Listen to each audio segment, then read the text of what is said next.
Good evening, everybody, and welcome to Empty Cloud Monastery. My name is Sāmaṇera Nipako, and tonight we'll be going over Anguttara Nikaya 8.25 together, the Mahānāmasutta. So, as the title of this video suggests, what defines a layperson? And before I begin, we'll start with Namo Tassa, to pay respect to our original teacher, Shakyamuni Buddha, who is the only reason why we are all gathered here today. Namo tassa bhagavato arahato samma sambuddhassa. Namo tassa bhagavato arahato samma sambuddhassa. Namo tassa bhagavato arahato samma sambuddhassa. Buddhaṃ Dhammāṃ Saṅghāṃ namasāmi.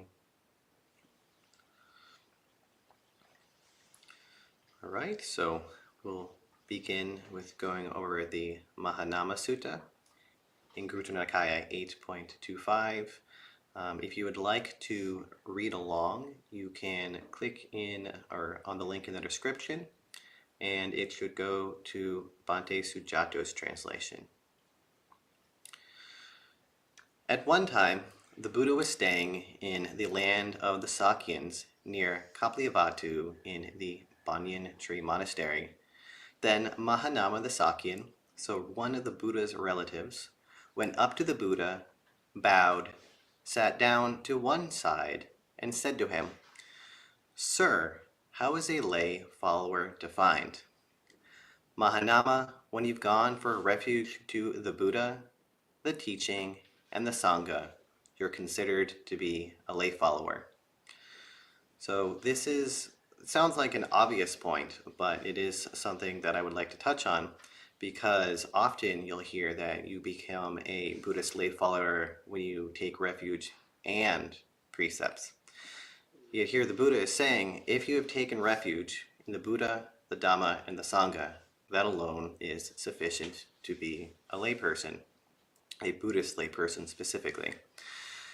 And this is a category of layperson that I think deserves a special recognition, because they tend to have a bit of a bad reputation in the community, I guess. You'll hear serious practitioners knock on them sometimes like, ugh, these people are coming to the monastery and they don't realize how urgent this situation is.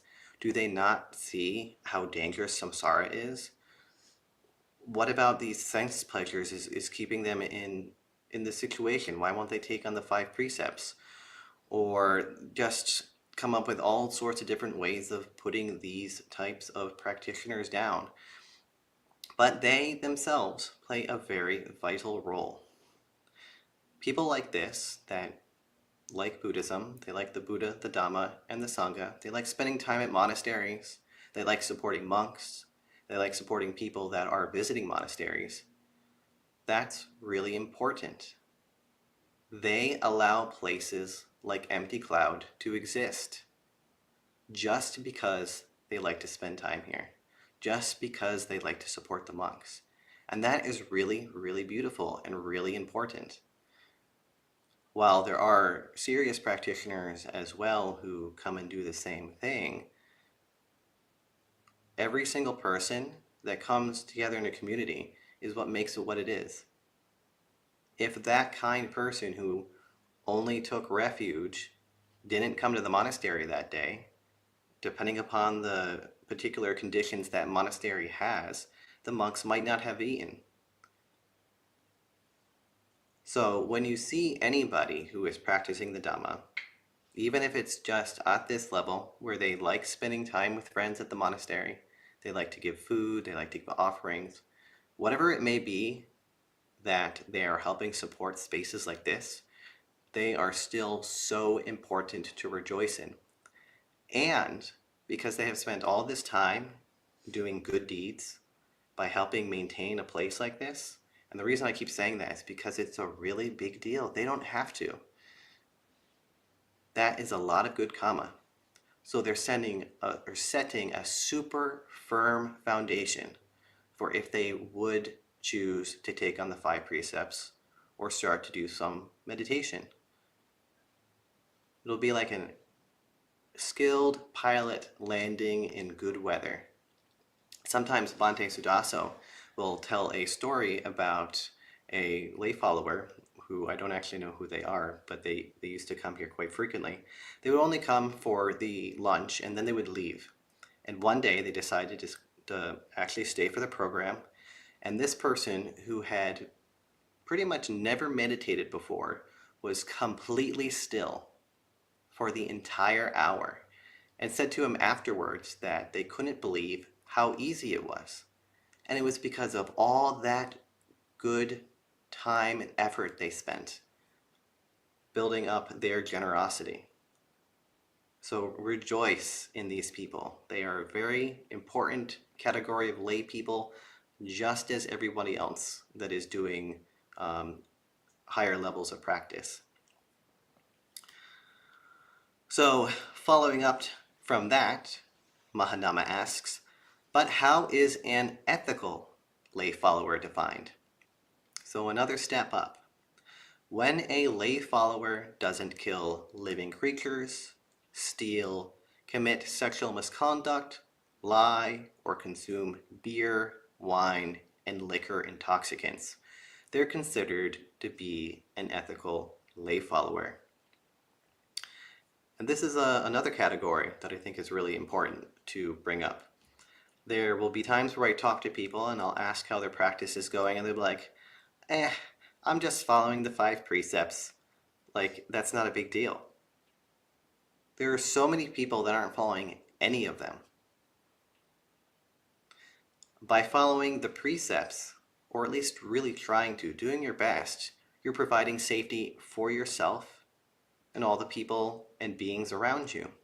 They don't have to worry about you killing them, about stealing their stuff, about breaking boundaries of physical trust with themselves or their partners or other people in their family, or that you will do unskillful actions by taking intoxicants.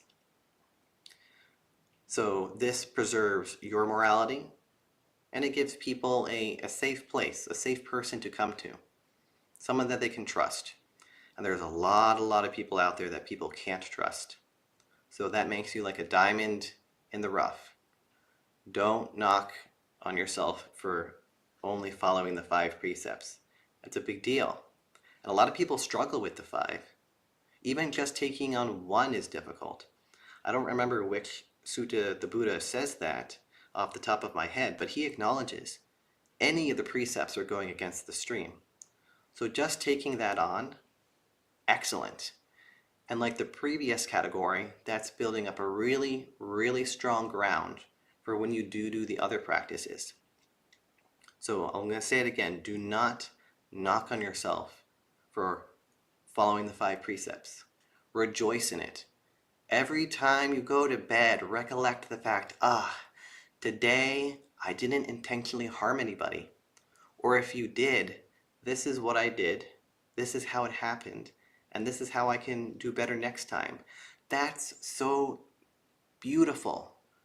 A lot of people don't learn from their mistakes or aren't willing to. So this, just practicing the 5 precepts is a great opportunity for Sīlanussati. And I highly recommend it, especially considering how often I hear people feel like practicing the precepts doesn't count, like meditation is more important.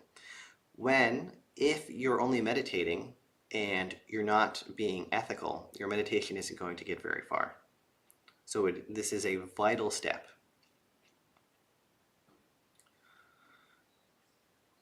So for the next category, which has a whole bunch of different sections, but how do we define a lay follower who is practicing to benefit themselves, not others? A lay follower is accomplished in faith, but doesn't encourage others to do the same. They're accomplished in ethical conduct, but don't encourage others to do the same. They're accomplished in generosity, but don't encourage others to do the same. They like to see the mendicants, but don't encourage others to do the same. They like to hear the true teaching, but don't encourage others to do the same. They readily memorize the teachings they've heard, but don't encourage others to do the same. They examine the meaning of the teachings they've memorized, but don't encourage others to do the same. Understanding the meaning and teaching, they practice in line with the teaching, but they don't encourage others to do the same. So, with this list, you start with faith, and you end with practicing in line with the teaching. And this is a way in which you can see a development of progress as well. If you don't have faith, you're not going to practice. If you don't think this is going to work or benefit you, there's no point in doing it. So even if you're unsure, just by coming and practicing, that means you're willing to take a leap into the unknown and trust that there is going to be benefit for yourself at the very least, or others, or both, ideally. So once you have that foundation of faith, once you start to see, okay, I'm less irritable, I'm less greedy, I'm more patient, whatever your particulars might be, that's often where people will take the next step of the 5 precepts, so that ethical conduct. And again, people will notice that. You'll notice it. Sometimes people will tell me, oh, before with killing, I didn't even think about the fact that I would kill the flies in my house, or some Japanese beetle that just happens to be walking in front of me, or all the spiders in my basement. And now that I've taken this precept, it gives me a moment of pause, and then I relocate them.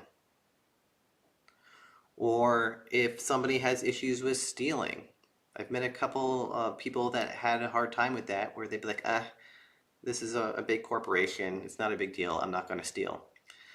And even though their logic behind it, they still feel is true, they don't feel like it is right for them to do, like it is a stain on their practice. So it's important to maintain it anyway. And encouraging others to also follow the precepts once they see the benefit. Although you do need to do this carefully. If somebody isn't inclined to Buddhism, you don't want to just preach at them. Sometimes just being a good example is enough. And generosity is another big thing. I go out on alms round 2 to 4 times a week, most weeks, and I have been for a couple months now. And it is always incredibly amazing to me how generous people are. And a very common pattern I see is once somebody figures out what I'm doing, other people will then follow, especially if they learn that I don't accept money. I've had so many people tell me that inspires them to be more generous, not just to people like myself that are monastics, but other people in their lives as well. And many of these people, I never see them again. Just the act of seeing somebody be generous is at least able to plant that seed into other people of, oh, I could do that too. And in American culture, especially, since we have a lot of that pick yourself up by your bootstraps type attitude, generosity culture isn't very strong. So this is another situation where just little acts can make a big impact, not only on the people that you are giving to, but the bystanders that see it happen. So it's a really big thing, really, really countercultural. The next one, they like to see the mendicants, but don't encourage others to do the same. So this is kind of like that first group of people. They like to come and hang out at the monastery. They like to see the monks. But I know a lot of people, they feel a little bit shy about inviting someone to come to the monastery. And in certain situations that might be understandable. But just putting the invite out there, that's a way of showing that you care about them. That this is something that's valuable to me. It's something that I love and share, and I want you to be part of it. And at the same time, it allows them the opportunity to have that seed planted as well. Just coming to the monastery surprises so many people what it's like. People have all sorts of ideas about what goes on at monasteries, and unless they've been to one before, they're usually wrong and very surprised. So it gives people a good opportunity. It allows people to be exposed to good friends and community, good influences. So just by encouraging them to come see mendicants, they get all the benefits of the type of community that will surround mendicants as well. They like to hear the true teaching, but don't encourage others to do the same. This is another one. We tell people here all the time to read the suttas like we are tonight, but there is a lot of people that have no interest in reading them or in the instances where they're available in audio, even to just listen to them. People think it's boring, repetitive, there's nothing to learn about it from it because they were born a Buddhist, or all sorts of ideas. Meanwhile, they are more than happy to hear Ajahn so-and-so talk about whatever the topic is, instead of hearing it from the closest that we have to what the Buddha spoke. So, that is a bit of a disservice. How do you know that the monastic that you're listening to is actually teaching in line with the Dhamma if you don't know what the Dhamma is? There's a lot of monastics out there who do not teach in line with the Dhamma. And there are saffron scandals all the time over in Asia. So you need to be discerning about these sort of things. And if you have read the suttas, if you're familiar with them, then you'll know when someone is actually teaching in line with what the Buddha taught.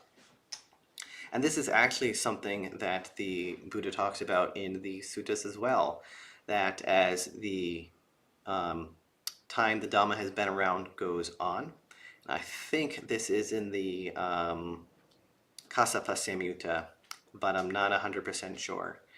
But he says that as the time goes on, people will just want to listen to flowery, beautiful sounding verses instead of the true, deep Dhamma.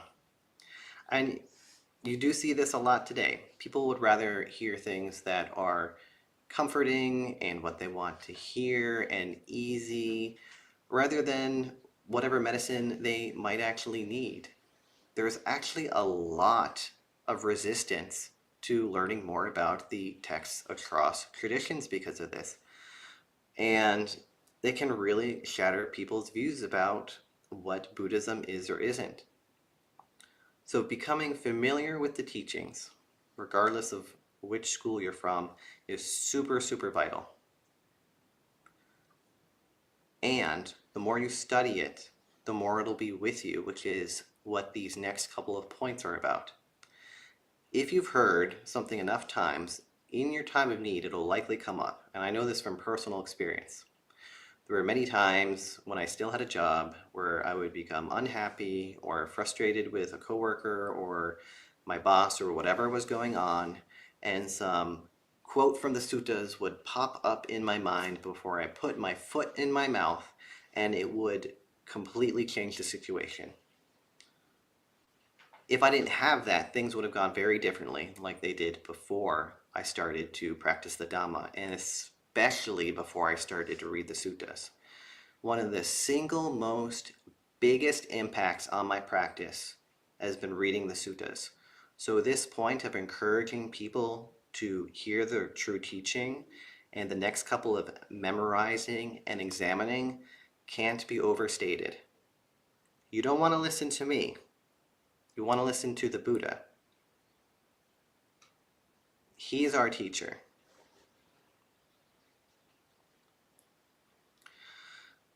So I kind of already touched on the next couple on why they're important already with the memorizing, the meaning, and tied to that as well. Like if you're doing these steps already, you'll be inclined to practice in line with the Dhamma. You'll want to know if you are. You'll want your Kalyanamitas or the monastics that you come to correct you if you're not doing something well, or if you're doing something wrong, or if the understanding is off. If you don't have that encouragement, you are completely happy to just do what you're doing. And a lot of people are this way. They want to think that whatever it is that they understand now, no problem, even if it's causing harm. People love to cling on to their views. And you see this in the Dhamma as well. So, by having people that you can go to that are also understanding the meaning of the teaching and practicing in line with it, just by encouraging that and making more people that way, you're not only benefiting them, but you're also benefiting yourself, because you'll have somebody you can go to when you start to have struggles in practice. So the Buddha concludes this portion with, that's how we define a lay follower who is practicing to benefit themselves, not others. So the last section of this sutta is how you can do both, which is basically the same set, except a lay follower is accomplished in whatever the idea is or whatever the practice is, and they encourage others to do it as well. So to go through the list, because repetition is important. But how do we define a lay follower who is practicing to benefit both themselves and others? A lay follower is accomplished in faith and encourages others to do the same. They're accomplished in ethical conduct and encourage others to do the same. They're accomplished in generosity and encourage others to do the same. They like to see the mendicants and encourage others to do the same. They like to hear the true teaching and encourage others to do the same.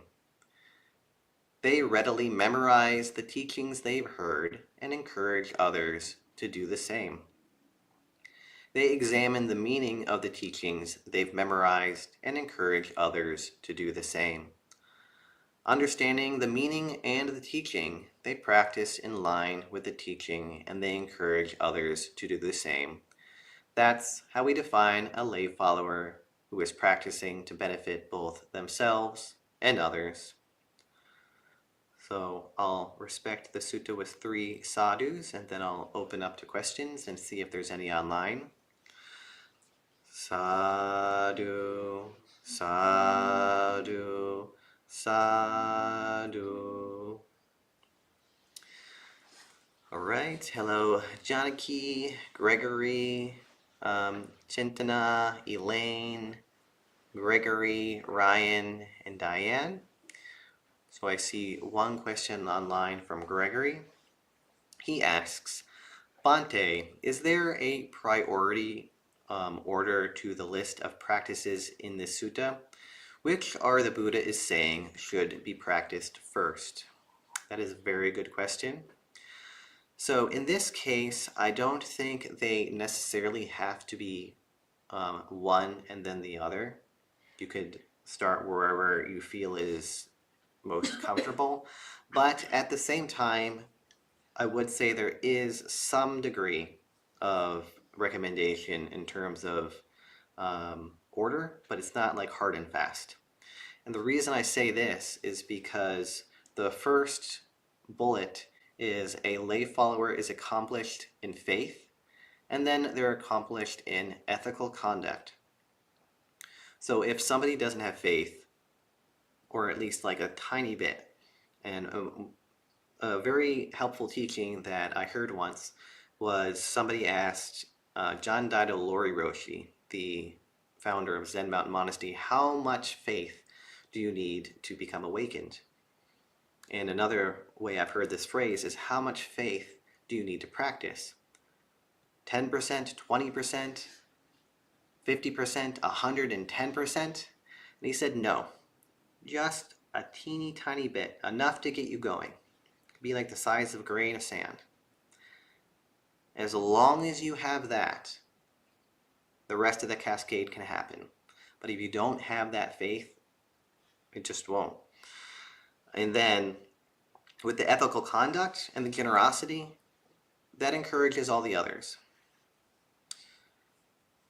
So after that, I don't think it's any particular order, but you need that strong foundation, the faith, ethical conduct, or at least trying to. And then from there it builds up. And I don't see any others online, so are there any questions in the room?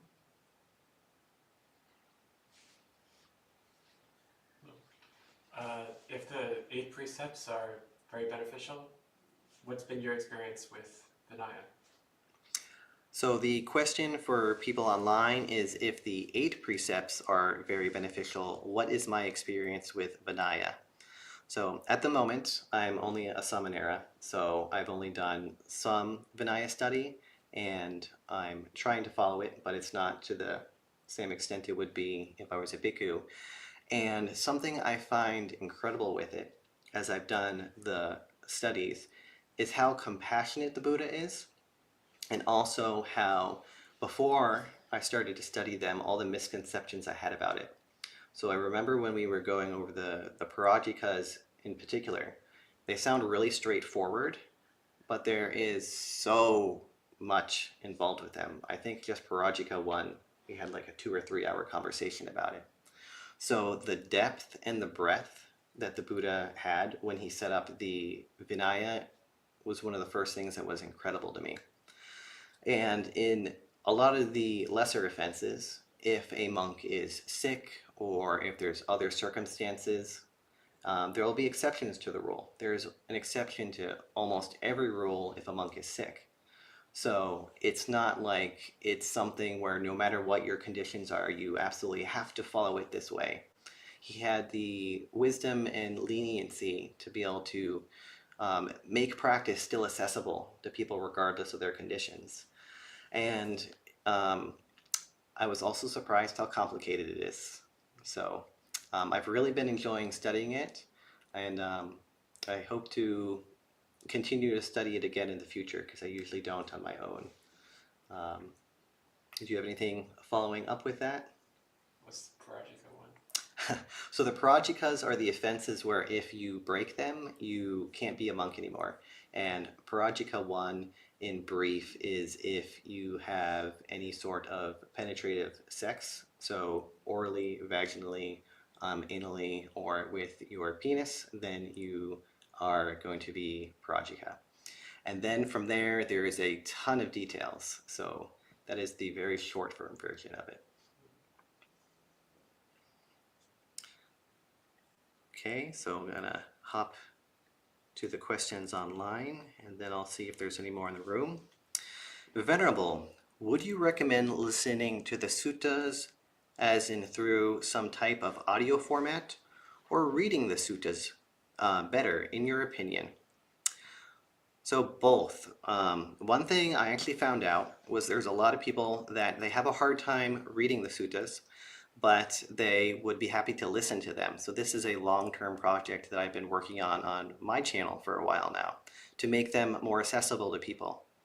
I've got through a good chunk of the Samyutta Nikaya, and I'm working through doing more of the Majjhima Nikaya now, so that if people want to read along, they can, because I also have the text on the screen at the same time, or if they're doing something else, they can hear it. Like personally, I'm one of those people where if I'm learning something, if I can hear it and if I can see it, I'm more likely to retain it. So this gives all the possibilities to somebody. It gives them the opportunity to read it, it gives them the opportunity to hear it, and it gives them the opportunity to see it. And I provide the links as well, so that way they can also have the direct resource if they want to come back to it again in the future. So whatever works for you. And something that I found when I started to do this is because I was reading them out loud, I was retaining them better. and especially when I work on the full repetition versions of the suttas, especially in the Majjhima Nikaya, and a very small number that I put together for the Dika but aren't up yet. Just by having that repetition, I retain it more, I understand it more, and it's so, so beautiful. While if I'm just reading it, it's like, okay, here we go again with the same paragraph for the 10th time in the row with one different word. I do not want to keep reading this. So it gives it life.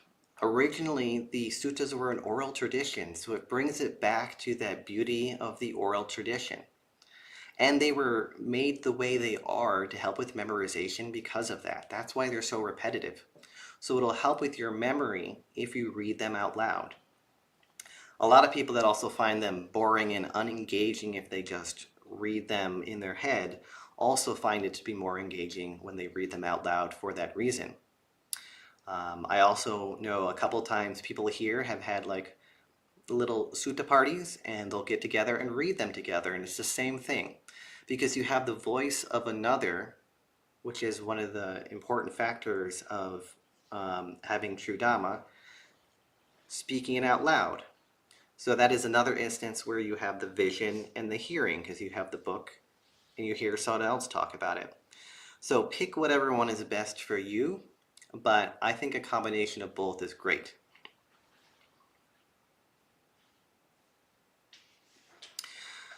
So Chintana says, I am retired, stay home with cats, and daughter goes to work. Alone, who can I affect? Do I need to go postulate? You can affect your daughter. That's a big deal. A lot of people don't have the privilege of having a supportive, ethical parent. Another thing, depending upon how old she is, if she is willing to go to monasteries with you, by all means. We have one person in the crowd here tonight actually who has brought her daughters here, and it's great. And they happen to meet another lay follower around their age who they felt was super cool, which encouraged them to come a little bit more. So it's great. And there's another person in this crowd as well who's told me when they were little they hated going to the temple. It was the worst. Now they've been here for a long time. How great, just by planting that little seed as a kid. So if they're really young, see what programs you can bring them to. Introduce them to wholesome people. And it's also good for social skills because a lot of people miss out on that in community. If you can, if she's old enough to do a residency, you could see if she'd be interested in doing one during school break or something. I've had or seen parents do that here as well with their kids. And it's always beautiful because then you also have a Kalyanamitta that's in your family. And if she's not interested in any of these things, then you can at least be a good influence. People, or kids in particular, pay a lot of attention to what their parents or other family members are doing. So by being a good example, that can show her how she can be a good, ethical person, even if she's not also a Buddhist like you are. Another with that, anybody that you're in contact with. If you go hang out with friends on the weekend, or if you see family for events, the way you act as well is also a good influence. So whoever you come in contact with, that's who you can affect. And if you have confidence in the idea of other realms, so devas and ghosts and so on, they can also be affected by seeing you practice well. In particular, with beings in the ghost realm, if you offer merit, so good deeds that you have done in their memory, that is one of the few ways that they can produce good karma. They rejoice in the fact that you've remembered them and you're offering something to them. So that is another way that you can affect beings as well. I say this quite frequently, but be creative, be joyful.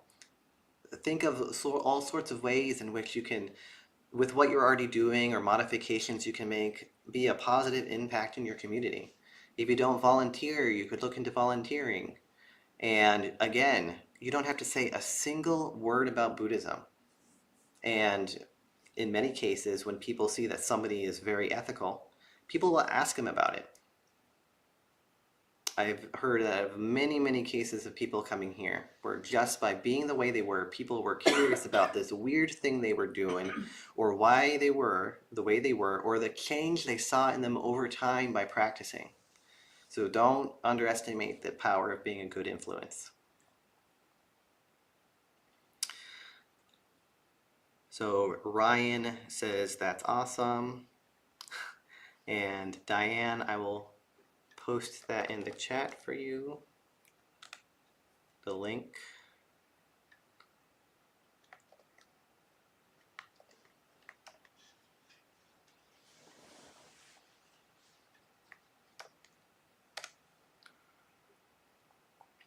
And Chintana, you say my daughter hates religion. Once upon a time, I too hated religion. So you never know. In particular, I think one of the better influences for me, even though I never went back to Roman Catholicism, was how good my grandparents were. I liked them a lot. I respected them a lot. So even once I was no longer Roman Catholic, which was from a very young age, I would still go to the church with them to help them for fish fries and other stuff. I wouldn't go to services or anything. So their good influence, based off of their practice and their religion, even though it's not the one that I'm practicing today, it would be hard for me to overestimate how good of an influence they were on me.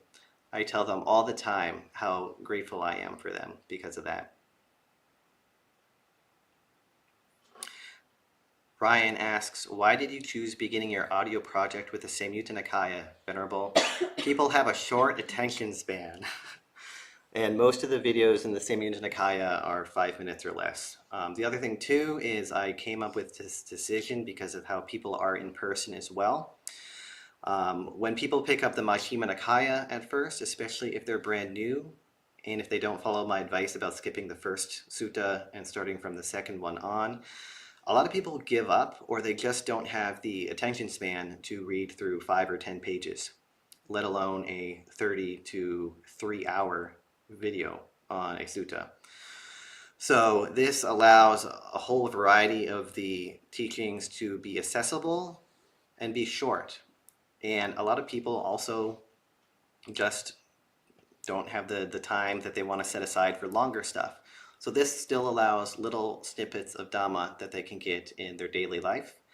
Another thing that inspired me about this is Reading Faithfully, which is a website you can sign up for to get little daily doses of Dhamma. There is a theme every month that the bhikkhu running this website picks, and then he sends these emails out to people every day. And I thought it was a really good idea that they were short. That way, when people open up their email, they don't be like, this is too long, I'm not going to read it. It encourages them to actually read it. So since the Sāmaṇera Nikaya tends to be shorter, with all those factors, I figured it would be a good place to start. The other reason is putting something into full repetition, or even reading something that's not full repetition, is a lot more time consuming than you would think. Like Majjhima Nikaya 1, if you read it when it's not full repetition out loud, it's about half an hour. When you read it in full repetition, if I remember correctly, it's over 3 hours. So there's a lot of time constraints related to the longer ones as well. J. Fert Valdez says, thank you, Bhante. What do you see the role of teachers evolving into with the availability of teachings online? People taking training into their own hands when formal opportunities are lacking. That's what I did for a really long time. So I think it is great that there is a huge availability of online teaching now. When I started in the Theravada world, there was only BSWA, so Ajahn Brahm's monastery, Wat Metta, access to insight in its infancy, and when I first started, Sutta Central didn't exist yet. And when it did come up, it was awful. It's really good now. It was very hard to navigate in the past. So, people taking training into their own hands by taking advantage of these opportunities, I think is good. There are some people that might be thousands of miles away from the nearest monastery. They have an interest in practice, and the only way they can do it is by accessing teachings online. After COVID in particular, it exploded. Like, you can practice everything from Shingon to esoteric Theravada to whatever particular flavor of a particular Ajahn you want in Thailand. So there is so many opportunities, and I think it's so beautiful. And because of this, people can find things that are tailored to their particular needs. The way one teacher teaches might not be what you need. It can be perfectly in line with the Dhamma, but not what your inclination is towards. So I think this availability is great. And if people have the opportunity to go in person, even if it's only once or twice a year, even if it's just for a weekend, do it. When I had my first opportunity to go to a residency, which was after about 7 years of practice, I was only able to go somewhere between 1 and 3 times a year in the really early days. My practice exploded. Community is so important. So take advantage of the online teachings and get to monasteries as frequently as you can. Every day counts.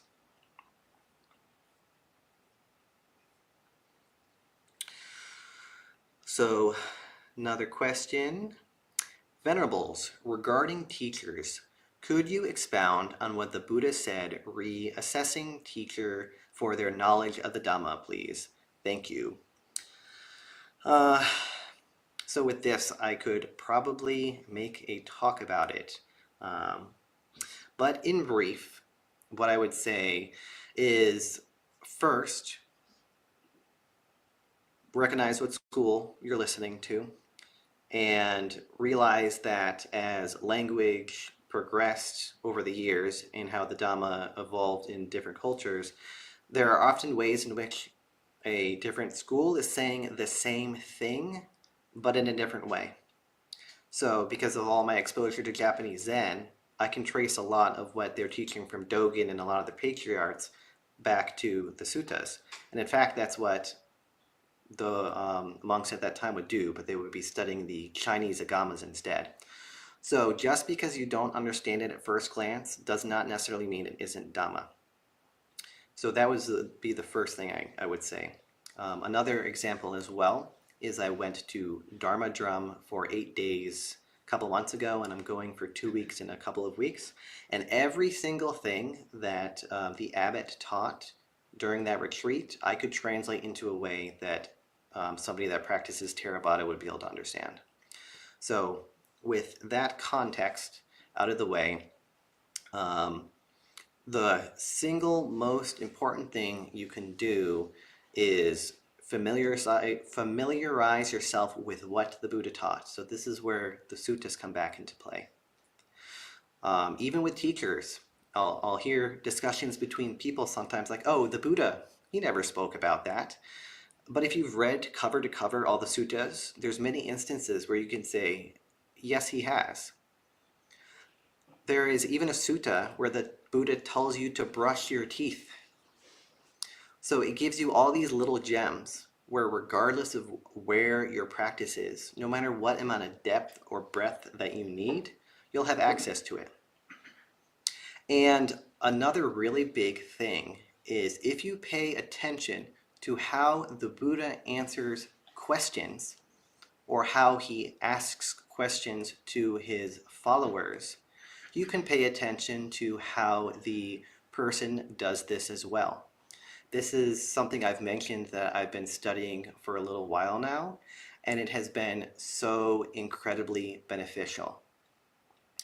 So by understanding how the Buddha would gauge somebody based off how they answer different types of questions, you can gauge the wisdom of the teacher as well. So that is a great way to go about it, but it does require a lot of reading. The book that I recommend most if you want to dip your toes into this is Skill in Questions by Ajahn Jeff. What I especially love about this book is he not only gives his opinions, but he also lets the suttas speak for themselves. And I love this collection so much because the Buddha mentions 4 ways in which you can answer questions. But in the suttas he mentions them, he doesn't actually define them. So he took time out of his day to get collections of the 4 categories and put them together. So you can see how he answers questions in real time. And it is so great. And because this is a big topic, it is something that I want to touch on eventually, but I want to make it more coherent before I make a series on it. But that is what I would recommend. It's a thick book.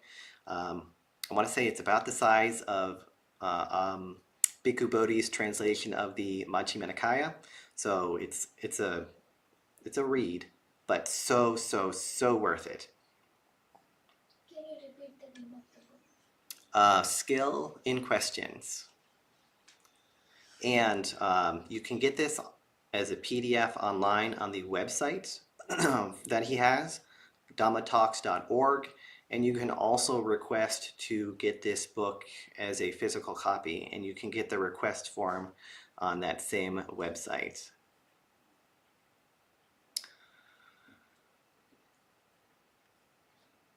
So, let's see.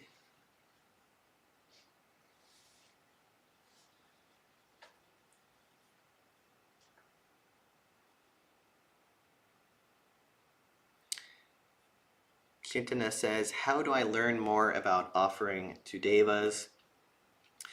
So I just know based off what we do here, I know there's all sorts of things that you can do, and occasionally the born Buddhists will talk to me about this, both the Thai and the Sinhalese followers. But really, all you need to do is do something wholesome. It could also be something like you have a little bit of food, or maybe you have some nice flowers or some incense. You could offer it to a Buddha statue. And if you don't have a Buddha statue, you can just mentally think, I'm offering this to the Buddha. And then say something along the lines of, may the merit of this good deed benefit whatever relatives I may have had in this long cycle of samsara. May they rejoice in this offering, and may they have a good rebirth. Another thing that I'll frequently say as well, at the end of videos, or when I see dead animals on the road, every time I bow, actually, I'll go through this. I think, may I always have access to the Dhamma, or may we always have access to the Dhamma. May we always have affinity to practice the Dhamma. May we always be reborn where the Dhamma is available, and may we soon realize the threefold bliss. So this is something you can also extend towards them as well, because if they have all of these qualities, then they'll be able to take a step closer to ending the cycle of rebirth.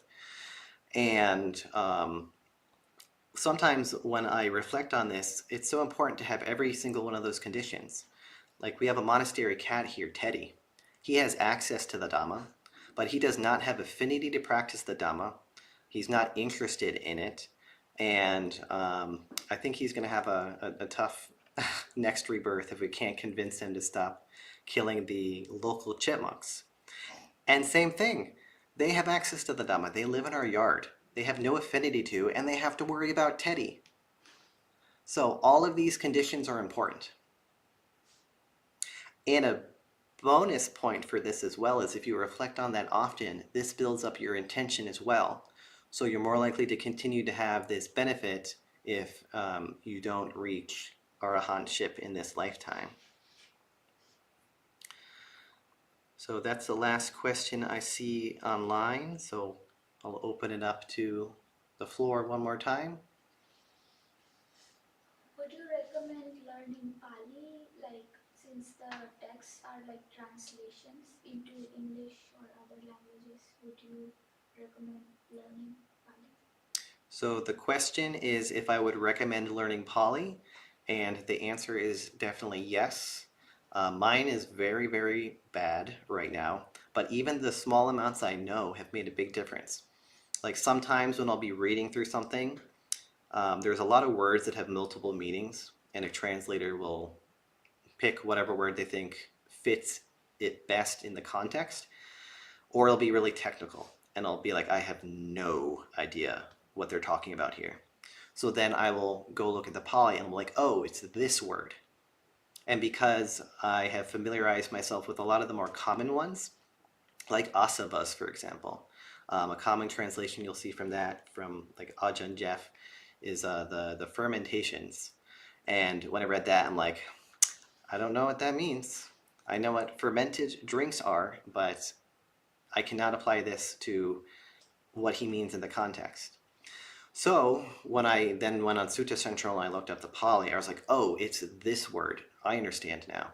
And Bhante Sujato translates it this way, Bhikkhu Bodhi translates it that way, and so on if there's other translations. So it just provides a lot of clarity. And don't give up. I'm a very slow language learner, I've learned. So as long as you're doing it consistently, that's what matters the most. And if you want resources for that, I could connect with you about that after. Any other questions? All right, so I guess we'll conclude for the night. Thank you everybody who has checked in tonight or will check in the future. If there is a particular sutta that you would like to be covered at some point, feel free to email the monastery and we'll add it to our list.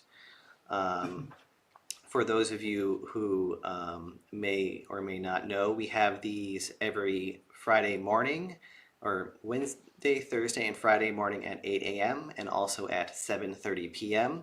On Fridays in particular, we have an open Q&A. So if you have any questions about Buddhism, about monasticism, suttas, your practice, feel free to check in and ask questions.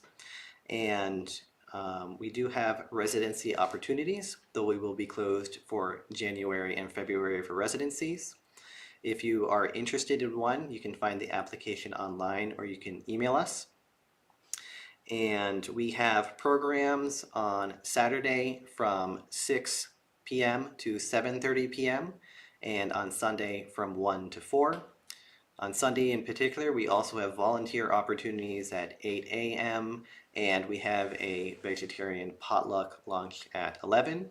And this will continue both Saturday and Sunday and the online programs during the winter retreat.